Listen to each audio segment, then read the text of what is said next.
जब एक माँ ने हजारों बच्चों का जीवन बदल दिया। कभी कभी जिंदगी इंसान से सब कुछ छीन लेती है, सहारा छीन लेती है, अपनों का साथ छीन लेती है, और कभी कभी तो ऐसा लगता है कि आगे जीने की कोई वजह ही नहीं बची।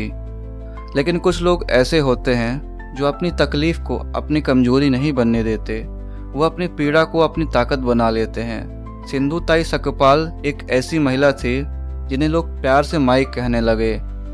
एक समय था जब सिंधु ताई का अपना जीवन संघर्षों से भरा हुआ था। गरीबी, पारिवारिक कठिनाइयाँ, समाज की बेरुखी, इन सब के बीच उन्होंने बहुत कठिन समय देखा।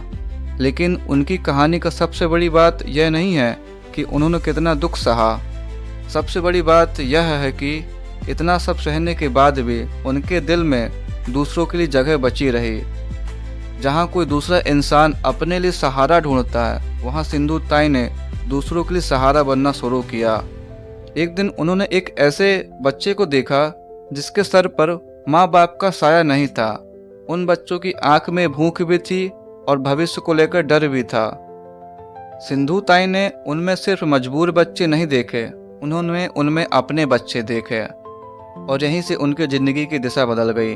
उन्होंने फैसला किया, अगर मेरे पास अपने लिए कुछ नहीं है तो क्या हुआ, जो थोड़ा है उसमें किसी और का हिस्सा ज़रूर होगा।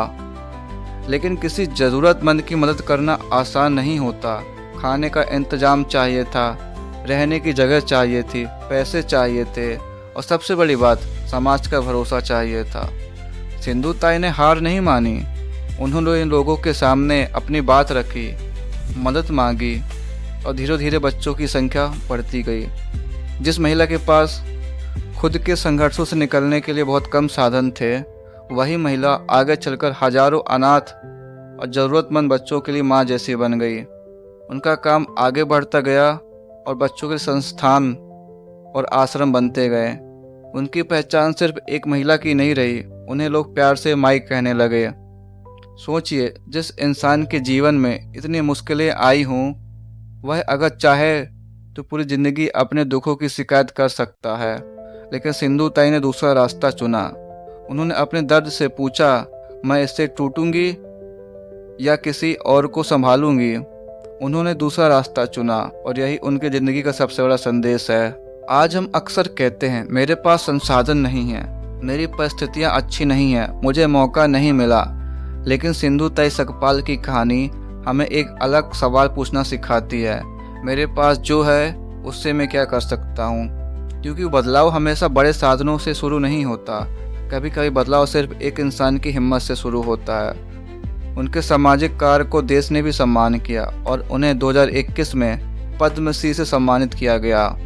लेकिन शायद उनके ज़िंदगी का सबसे बड़ा पुरस्कार कोई पदक नहीं था। उनका सबसे बड़ा पुरस्कार वो बच्चे थे जो उन्हें प्यार से माई कहकर बुलाते थे। सिंधु ताई सकपाल की कहानी हमें 3 बातें सिखाती हैं। पहली, मुश्किल परिस्थिति आपकी पूरी ज़िंदगी तय नहीं कर सकती। दूसरी, आपके पास कम संसाधन हो सकता है, लेकिन फिर भी आप बहुत कुछ कर सकते हैं। और तीसरी, इंसान की असली महानता इस बात से नहीं है कि उसने जीवन में कितना कमाया और बनाया है, बल्कि इस बात से है उसने दूसरों के लिए कितना छोड़ा है। इसलिए अगर आज आपकी ज़िंदगी मुश्किल में है और अगर आपको लगता है आपके पास संसाधन कम है, तो एक बार सिंधु ताई सकपाल की ज़िंदगी को याद कीजिए, क्योंकि उन्होंने हमें सिखाया है, हालात चाहे कितने भी कठिन हो, इंसान उम्मीद नहीं छोड़ता तो उसकी कहानी ख़त्म नहीं होती। तो यही थी सिंधु ताई सकपाल की कहानी, एक ऐसी माँ की जिसने अपने जीवन के संघर्षों को हजारों बच्चों की उम्मीद में बदल दिया।